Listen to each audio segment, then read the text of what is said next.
നമുക്ക് ഇതിലൂടെ ഇറങ്ങി ഓടിയാലോ?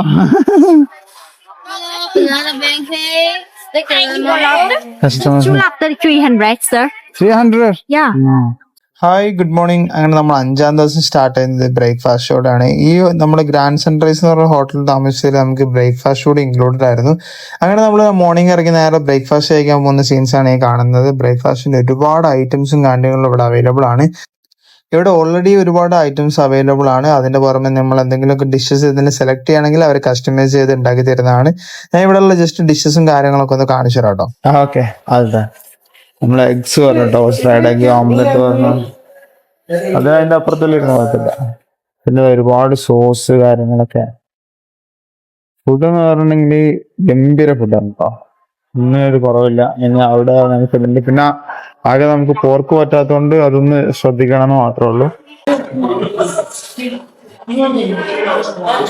മീറ്റ് സൂപ്പ് ഉണ്ട്, meat soup. Wow, fried rice with sausage, chicken curry. Okay. Stir fried noodles with beef. So that's okay. Sausage. ഇതിന്റെ കൂടെ sushi, സാലാഡ്സ്, സാധനങ്ങളൊക്കെ ഒരു ഗംഭീര ബ്രേക്ക്ഫാസ്റ്റ് ആണ്. എത്രയും മിനിറ്റ്സ് ഞാൻ കണ്ടിട്ടില്ല. അങ്ങനെ നമ്മള് 5-ാമത്തെ ദിവസം ആയി. നമ്മള് ഹൊയാന്റെ ബായ് പറഞ്ഞത് അങ്ങനെയൊക്കെ പോവാണ്. ഇത് അടിപൊളി ഹോട്ടലായിരുന്നു കേട്ടോ, സൺറൈസ് ഹോട്ടൽ എന്ന് പറഞ്ഞെങ്കിൽ. ഹായ്. സോ നമ്മൾ ഇവിടുന്ന് ചെക്കൗട്ട് ചെയ്തു പോവാണ്. അടുത്ത ഗ്രാബ് ബുക്ക് ചെയ്തു. ഇവിടുന്ന് ഏകദേശം 27 കിലോമീറ്റർ നമ്മൾ വരുന്നുണ്ട്. നല്ല എമൗണ്ട് ഉണ്ട്. 27 കിലോമീറ്റർ 1000 ആണ് നാട്ടിൽ വരുന്നുള്ളൂ. 1000 റുപ്പീസിന് മേലെ വരും.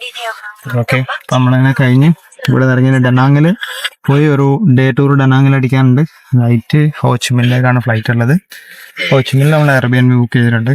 സോ ഇത് ആണ് നമ്മൾ എടുത്തതിൽ കുറച്ച് എക്സ്പെൻസീവ് എന്ന് പറയാനുള്ളൊരു ഹോട്ടലുള്ളൂ. 4000 അബോ, 4000 അല്ല 12,000 അബോ ഉള്ള ഒരു ഹോട്ടലായിരുന്നത്. ഇത് ഓഫറിന് കിട്ടിയതാണ്. ഇപ്പം ഇവർ തുടങ്ങിയിട്ട് 1 year ആയിട്ടുള്ളൂ. അപ്പോൾ അതുകൊണ്ട് അവർ അങ്ങനെ കൊടുക്കുകയാണെന്ന് പറഞ്ഞു. ബ്രേക്ക്ഫാസ്റ്റ് സൂപ്പറാണ്, റൂമൊക്കെ അടിപൊളി, നല്ല സർവീസ് ആയിരുന്നു. സോ ഇതല്ലാതെ ഇവിടെ ഒരുപാട് ഹോസ്റ്റൽസ്, വില്ലാസ്, കാര്യങ്ങൾ, ഹോം സ്റ്റേസ് ഒക്കെ കിട്ടാനുണ്ട്. ഇതിന് കംപ്ലീറ്റ്ലി ടൂറിസ്റ്റിനെ ഡിപ്പെൻഡ് ചെയ്തിട്ട് നിൽക്കുന്ന സ്ഥലമാണ്.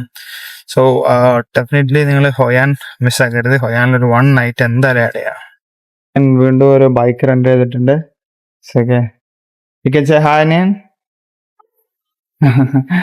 സോ അവര് കഴിഞ്ഞ പ്രാവശ്യം 130K ആയിരുന്നു അന്ന്. ഇത്തവണ നമുക്ക് ആകെ 5-6 മണിക്കൂറേ ബാക്കിയുള്ളൂ. പക്ഷെ നമ്മള് 115 ആണ് ഇപ്പൊ എടുത്തിരിക്കുന്നത്. പിന്നെ ഇതുപോലെ തന്നെ നമുക്ക് ബാഗേജ് കാര്യങ്ങളൊക്കെ അവിടെ സംസാരിച്ച് അവരോടൊക്കെ ഇപ്പൊ ഇവിടെ ക്യാമറ ഉള്ള ഒരു അപ്പാർട്ട്മെന്റ്, അവിടെ നമ്മൾ താമസിച്ചിരുന്ന എയർബിഎൻബി ഇപ്പൊ ഇവിടുത്തെ ആക്കാനുള്ള സൗകര്യം തന്നു. സോ നമ്മളിങ്ങനെ സംസാരിച്ച് ഇങ്ങനത്തെ ഓപ്ഷൻസ് ഒക്കെ കിട്ടും. വെറുതെ നമ്മൾ ലഗേജിനായിട്ട് റൂമൊന്നും എടുക്കേണ്ട ആവശ്യമില്ല. അങ്ങനെ നമ്മള് ഡനാങ്ങിലെത്തി, നമ്മുടെ ബൈക്ക് എടുത്തു. നമ്മൾ നേരെ വന്നിട്ട് മാർബിൾ മൗണ്ടൻസിലേക്ക് പോയിക്കൊണ്ടിരിക്കുകയാണ്. അപ്പൊ ഞാൻ മൈക്കി ബീച്ച് കണ്ടു. മൈക്കി ബീച്ച് എന്ന് പറഞ്ഞു കഴിഞ്ഞാൽ ഏഷ്യയിലെ ടോപ്പ് 10 ബീച്ചസിൽ പെട്ടൊരു ബീച്ചാണ് കേട്ടോ.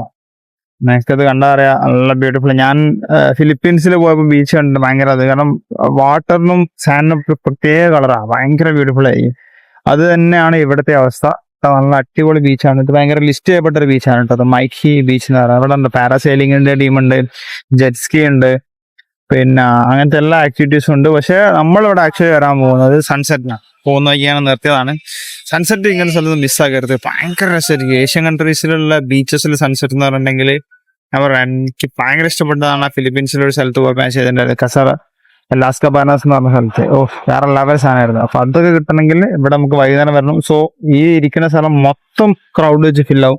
ഇത് കംപ്ലീറ്റ് നല്ല മെയിൻറ്റെയിൻ ചെയ്തിട്ടാണ് കൊണ്ടു നടക്കുന്നത് കേട്ടോ. അതുപോലെ ആക്സസിബിലിറ്റി എളുപ്പമാണ്. ഡെനാങ് സിറ്റിയിൽ നിന്ന് വളരെ അടുത്താണ്. അതായത് ഇവിടെ ബീച്ച്, പിന്നെ ഇവിടെ നിന്ന് അങ്ങോട്ട് ഫുള്ള് കൺസ്ട്രക്ഷൻ കൊമേഴ്ഷ്യൽ ഏരിയ ആയിട്ട് മാറ്റിയിരിക്കുകയാണ്. സോ ബൈക്ക് എടുത്ത് അങ്ങനെ കറങ്ങട്ടോ ഈ സ്ഥലങ്ങളൊക്കെ. അതാണ് ഇവിടെയൊക്കെ വന്നു കഴിഞ്ഞാലൊരു ബെനിഫിറ്റ് എന്ന് പറയുന്നത്. ആൾക്കാർ അവരെ വഹിക്കൂ, നമുക്ക് നമ്മളെ വഹിക്കൂ. No distractions, no problems. അങ്ങനെ നമ്മുടെ ഡനാങ്ങിലെ ഫസ്റ്റ് സ്പോട്ടായിട്ടുള്ള മാർബിൾ മൗണ്ടൻസിൽ വന്നിരിക്കുകയാണ്. സോ മാർബിൾ മൗണ്ടൻസിൽ എത്തിക്കഴിഞ്ഞിട്ടുണ്ടെങ്കിൽ ഇവിടെ 20,000 ആണ് ഒരാൾക്ക് ടിക്കറ്റ്. മ്യൂസിയം ഉണ്ട്. മ്യൂസിയം വരുന്നുണ്ടെങ്കിൽ കോംബോ ടിക്കറ്റ്സ് വേണ്ടി വരുന്നുള്ളൂ. അല്ലെങ്കിൽ ഈ എലിവേറ്ററിലേക്ക് പോകാനുള്ള സെപ്പറേറ്റ് പൈസ വേറെ ഉണ്ട് കേട്ടോ. ഇത് മാർബിൾ മൗണ്ടൻസ് ആണ്.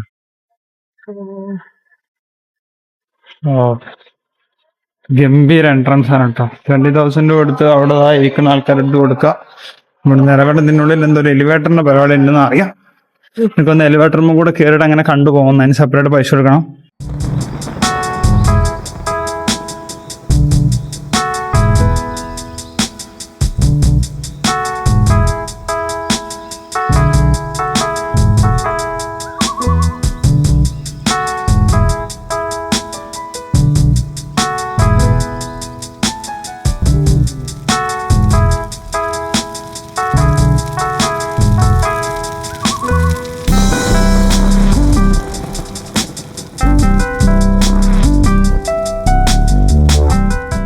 ഇവിടൊക്കെ എങ്ങനെ ഉണ്ട് കേട്ടോ.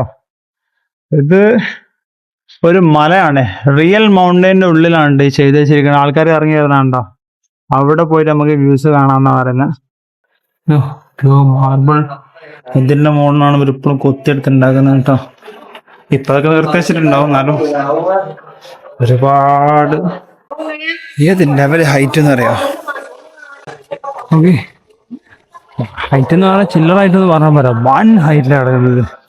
നമ്മൾ റോഡിലൂടെ വരുമ്പോൾ ഞാൻ പുറത്തേക്ക് കാണിച്ചാൽ വലിയൊരു മലയാണിത്. പുറത്തുനിന്ന് കണ്ടു കഴിഞ്ഞാൽ പച്ചപ്പുല്ലൊക്കെ മല, പക്ഷെ ഇതിൻ്റെ ഉള്ളിൽ ഫുൾ മാർബിളിനെ കൊണ്ട് കൊത്തിയെടുത്തുണ്ടാക്കിയതാ. അതാണ് മാർബിൾ മൗണ്ടൻ തന്നെ. ഇവിടെ നമ്മൾ കണ്ടറിഞ്ഞപ്പോഴാണ് ആലോചിക്കുന്നത് ഇവിടെ ഒരുപാട് സാധനങ്ങളുണ്ട്. ശരിക്കും മാർബിൾ മൗണ്ടൻ എന്ന് പറഞ്ഞിട്ട് നമ്മളിപ്പോൾ ഫസ്റ്റ് ഇവിടുന്ന് 20,000 ടിക്കറ്റ് എടുത്ത് ഇവിടെ കയറി. അപ്പോൾ ഇവിടെ എലിവേറ്ററിൽ കണ്ടു, എലിവേറ്ററിൽ കയറാൻ 17,000 വൺ സൈഡ് എടുത്തിട്ട് കയറില്ല, അപ്പ് ആൻഡ് ഡൗൺ 30 വേണം. പക്ഷെ എന്താ പ്രശ്നം വെച്ചിട്ടുണ്ടെങ്കിൽ ഇവിടുന്ന് പിന്നീട് ഒരുപാട് കേവ്സും കാര്യങ്ങളും ഇങ്ങനെ പോകുന്നുണ്ട്. ഇതിൻ്റെ ഇടയിൽ കൂടെ ഒരു വലിയ കോമ്പൗണ്ടാണ് സത്യം പറഞ്ഞു കഴിഞ്ഞാൽ. തൂത്താം പഗോഡ, കുറേ അമ്പലമുണ്ട്, അതിൻ്റെ ഇടയിൽ കുറേ കേവ് വേറെയും വരുന്നുണ്ട്. സോ എല്ലാവരും പൊതുവെ ഒന്ന് മാർബിൾ മൗണ്ടൻസ് കണ്ടു പോകാറുള്ളൂ. ഇതാണ് കാണുന്ന ഒരു വലിയ, ഇതിൻ്റെ ഉള്ളിലാണ് നമ്മളിപ്പോൾ പോയത് കേട്ടോ. ഇത് നമ്മൾ കയറി ഒരു എൻട്രൻസ് മാത്രമേ ഉണ്ടോ, അപ്പുറത്ത് വേറെ എൻട്രൻസ് ഉണ്ട്. ആ കാണുന്നതാണ് എലിവേറ്ററിൽ കയറാൻ വേറെ പൈസ ഉണ്ട്. പിന്നെ എൻ്റെ അപ്പുറത്ത് വേറൊരു ഇതൊക്കെ ആയിട്ട് ഒരുപാട് ടൈം ഉണ്ട് ഇതിൻ്റെ അകത്ത്. പക്ഷെ ഞങ്ങൾ ഇതിനകത്ത് മാത്രമേ മാർബിൾ എൻട്രൻസ് മാത്രമേ കയറിയിട്ടുള്ളൂ. ഇതിന് 20,000 കയറുന്നുള്ളൂ. പക്ഷെ എല്ലാം ഡിഫറെന്റ് ടിക്കറ്റ്സ് ആണ്. ബ്യൂട്ടിഫുൾ പാലം ഉണ്ടാവും.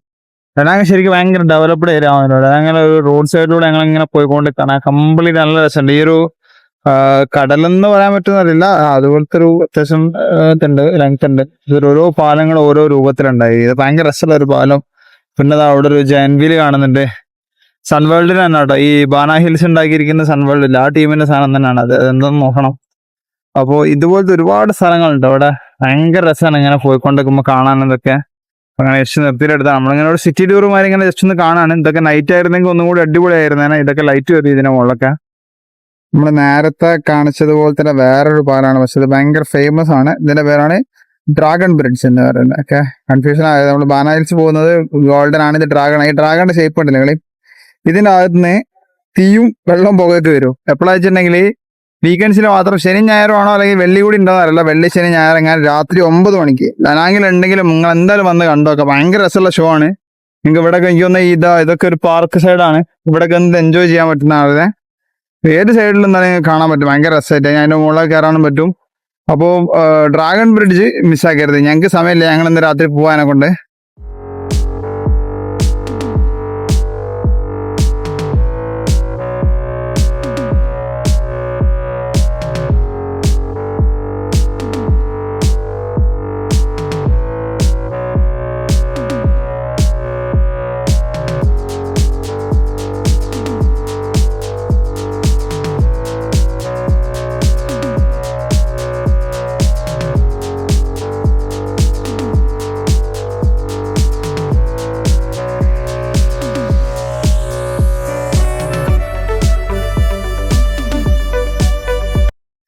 പതിനെട്ടാം പടി കയറാൻ നോക്കണേ.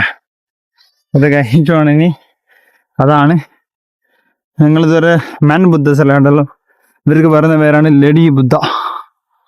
സോ അവിടേക്ക് നല്ല റോഡ് കിട്ടും, അടിപൊളി റോഡ് പറഞ്ഞിട്ടുണ്ടെങ്കിൽ ആ കാണുന്നതാ ഫുൾ ബീച്ച്. ആ ബീച്ചിലൂടെ അങ്ങനെ സൈഡ് ഓടിച്ച് ഇങ്ങനെ വന്നു കഴിഞ്ഞാൽ ഇവിടെ എത്തും ചെയ്യും. പിന്നെ കണ്ടിന്യൂ ഉണ്ട് റോഡ്. നല്ല ഡ്രൈവിന് കയറാൻ പറ്റിയ സമയം ശ്രദ്ധിക്കാതെ 5:30 ക്ലോസ് ചെയ്യും.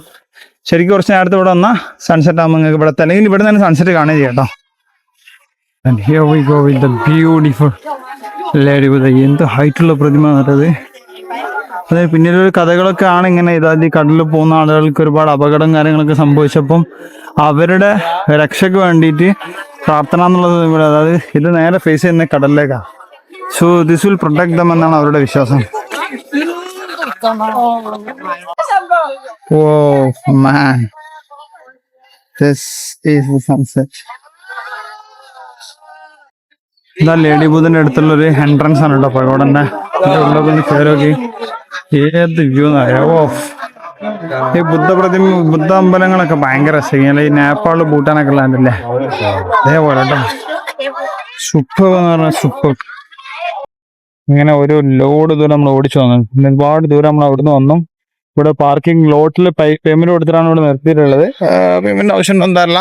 നമ്മൾ പിന്നെ ഒരു പാരാസൈലിംഗ് കൂടി കണ്ടപ്പോ ഇനിയിപ്പോ അത് കിട്ടുമെന്ന് അറിയില്ല. എന്നാലും ജസ്റ്റ് ഇങ്ങനെ വന്നാണ്. ഇപ്പൊ നിങ്ങൾക്ക് കാണാൻ പറ്റുന്നുണ്ടോ എന്നറിയില്ല. അവിടുത്തെ ആ കാണുന്ന ബീച്ചൊക്കെ നിങ്ങൾ ബ്യൂട്ടിഫുൾ അല്ല. ആ കാണുന്ന ലേഡി ബൂതൽ അവിടുന്ന് ഒരു 7 കിലോമീറ്റർ ഞാൻ ഇപ്പോൾ ഓടിച്ചു വന്നു. ഇപ്പൊ എത്രയും ദൂരം അവിടെ. പാരാസൈലിംഗ് പല സ്ഥലത്തു നിന്നാണല്ലോ ചെയ്യുന്നത്. അല്ല, സൺസെറ്റ് ആകുമ്പോഴേക്ക് ബീച്ച് അങ്ങ് ഫുള്ളാവും. പക്ഷെ ഇന്നൊരു മൂടിയ അവസ്ഥ എന്തായിട്ടെന്ന് അറിയില്ല. മൊത്തത്തിലില്ല സൺസെറ്റ്. ഞാൻ അവിടെ കാണാനില്ല. അവിടെ നിന്ന് ഇറങ്ങുമ്പോൾ ഒന്ന് കണ്ടതാണ്. അല്ലെ അവിടെ ഇരുന്ന് വെച്ചാൽ അവിടെ നിന്ന് പ്രോപ്പർ കാണാൻ പറ്റില്ല. ഈ ബീച്ചിലാണ് എന്റെ ബെസ്റ്റ് സ്ഥലം. സോ അതും കഴിഞ്ഞു. അവിടെ ആൾക്കാരുടെ പാരാസൈലിംഗിൽ കയറ്റി കൊണ്ടുവന്ന് എത്ര എണ്ണാവോ നമുക്ക് വേറെ ലെവലുണ്ട്. ബീച്ച് കയറുണ്ടെങ്കിൽ അത് ക്രൗഡും. പക്ഷെ ഇവിടെ മൊത്തം വിയറ്റ്നാമീസ് പീപ്പിൾ ആണെന്ന് പറയാൻ പറ്റില്ല. ഈ ജപ്പാനൊക്കെ ഇഷ്ടംപോലെ ആൾക്കാർ ഇവിടെ വരുന്നുണ്ട് കേട്ടോ. ജപ്പാൻ, തായ്ലൻഡ്, അങ്ങനെ പറയാം. ഇവിടെയൊക്കെ ഒരു സമ്മർ വെക്കേഷൻ ആണെന്ന് തോന്നുന്നു ഇപ്പൊ. 2 പാരാസൈലിംഗ് ഒരുമിച്ച് വരുന്നത് ശരിയാണ്.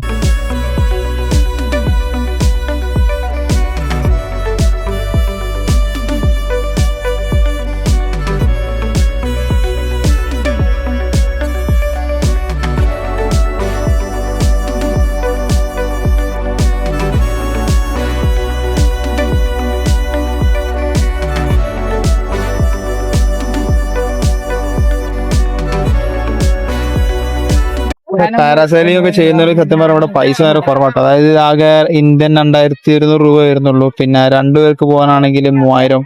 അത് വലിയ റേറ്റ് എന്ന് പറയാനില്ല. പിന്നെ അത്യാവശ്യം സേഫ് ആണ്. ഇവിടെ വരിക്ക് ആൾക്കാർ പോകുന്നുണ്ട്. ജെറ്റ്സ്കിക്ക് 2100 ഉണ്ട്. സോ നമ്മൾ ദുബായ് പോലുള്ള സ്ഥലത്തൊക്കെ ചെയ്ത് വെച്ച് നോക്കുമ്പോൾ ദിറംസൊക്കെ ഭയങ്കര, അത് വെച്ച് നോക്കുമ്പോൾ കുറവാണ്.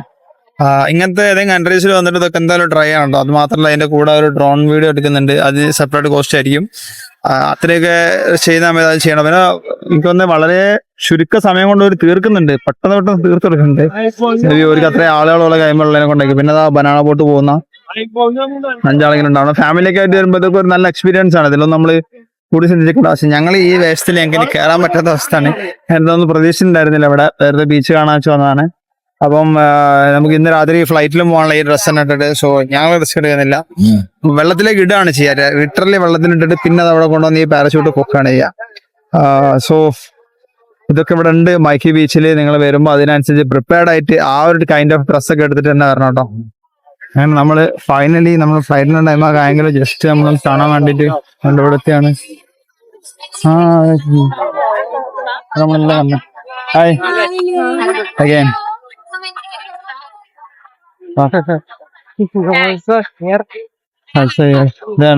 ഹെവി മാർക്കറ്റ് ആണ് കേട്ടോ. നമ്മൾ നേരത്തെ വന്നപ്പോ ഈ റോഡ് ഫുൾ കാലി. ഇപ്പൊ ഒരു 5:30 മുതൽ റോഡ് എല്ലാരും അങ്ങോട്ട് ഏറ്റെടുത്ത് ഫുള്ള് റോഡില് സാധനങ്ങൾ ഇട്ടിട്ട് ഇവരെ ഇഷ്ടത്തിലാണ്.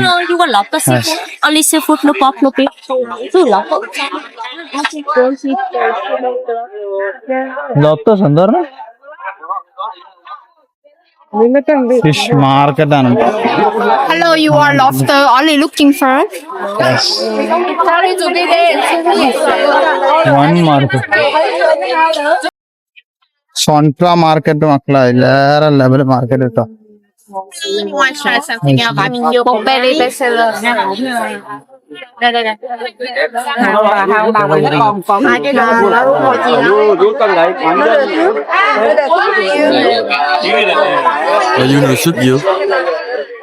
വിയറ്റ്നാമിൽ വന്നിട്ട് ഇവരുടെ ഒരു ഫുഡ് കഴിച്ചില്ലെങ്കിലും മോശമല്ല. സീ ഫുഡ് എസ്പെഷ്യലി ഈ ഒരു ഡനാങ് എന്താ പറയുക, നമ്മുടെ കടൽ തീരത്ത് എത്തിയപ്പോൾ സീ ഫുഡ് കഴിക്കണമെങ്കിൽ. അപ്പൊ ഞാൻ ഹോസ്റ്റിനോട് വെച്ചപ്പോൾ ഒരു ഹോട്ടൽ റെക്കമെൻഡ് ചെയ്തു. അവിടെ വന്ന് സത്യം പറഞ്ഞാൽ എന്താ ഓർഡർ ചെയ്യേണ്ടത് എന്താ ചെയ്യേണ്ടത് ഒരു ഐഡിയ കിട്ടുന്നില്ല. നമ്മൾ ചെമ്മീൻ കാര്യങ്ങൾ വെച്ചപ്പോൾ ചിലത് സീസൺ അല്ല, സീസൺ ഔട്ടാണ് എന്നൊക്കെ പറഞ്ഞു. അങ്ങനെ ഇപ്പൊ ഇവിടെ കണ്ടോ, അവിടുത്തെ റെസ്റ്റോറൻറ്റ്സിൽ ഇങ്ങനെ ലൈവ് ഉണ്ടാവും. ഇതിൽ പിടിച്ചിട്ട് ഉണ്ടാക്കി തരാ പോലും ചെയ്യാം. അപ്പൊ ഞാൻ പറഞ്ഞത് ചെമ്മീന ഈ സാധനം ബോൺസ്. അപ്പൊ ഇത് 6 പീസ് ഞാനാണ്. ഇവിടുത്തെ 2.5 ലക്ഷം അങ്ങനെ എന്താ പറയുന്നത്. അപ്പൊ ഇത് ഉണ്ടായി കൊണ്ടുവന്നിരുന്നത് ഞാൻ കാണിച്ചു തരാം എങ്ങനെയാ നല്ലത്. കണ്ടോ, ഞാൻ കുറച്ച് കറി വേണമെന്ന് പറഞ്ഞപ്പോ സ്പൈസി ഇന്ത്യനാന്ന് വെച്ചിട്ടുണ്ടാക്കിയ ഇതിന്റെ കൂടെ കുറച്ച് റൈസും പറഞ്ഞു. വേറെ പറഞ്ഞു മനസ്സിലാവുന്നില്ല. അപ്പൊ ഇതാണ് ഓർഡർ ചെയ്തത്. ബാക്കിയെല്ലാം അവര് കിലോ കണക്കിനാണ് പറഞ്ഞത്. അതായത് ഒരു 1/2 കിലോ 1 കിലോണൊക്കെ ഓർഡർ ചെയ്യണം. അപ്പൊ അത് 4 ആൾക്കുള്ള ക്വാണ്ടിറ്റിയാ. അപ്പൊ അതാണെങ്കിൽ ഒന്നും കഴിക്കുന്നുമില്ല. ആകെ ഫ്രഞ്ച് ഫ്രൈസ് ഓർഡർ ചെയ്തായിരിക്കും. അപ്പൊ ഒറ്റയ്ക്ക് കഴിക്കാൻ പറ്റില്ല. അതുകൊണ്ട് ഞാൻ കഴിച്ചില്ല. നിങ്ങൾ വരുമ്പോൾ നോക്കി കണ്ടൊക്കെ ഓർഡർ ചെയ്യാം പറ്റുന്നൊക്കെ ഉണ്ടെങ്കിൽ. കാരണം നമ്മുടെ കുക്കിംഗ് സ്റ്റൈലിൽ എല്ലാവർക്കും ഇവരായാലും ഫിലിപ്പീൻസിലൊക്കെ ആയാലും പക്ഷെ ഒരു വേറൊരു നാട് വേറെ എക്സ്പീരിയൻസ് വേണമെന്നുള്ളവർക്ക് ഡെഫിനറ്റ്ലി ട്രൈ ചെയ്യാം. നമ്മളിത് കഴിച്ചിട്ട് എങ്ങനെ ഉണ്ടെന്ന് പറഞ്ഞാൽ. അപ്പൊ നമ്മള് മെയിൻ ഡ്രിങ്ക് എന്ന് പറഞ്ഞ ഒരു ഷോപ്പിൽ നിന്ന് എന്താ കഴിച്ചത്. എങ്ങനെയുണ്ട് ഫുഡ്?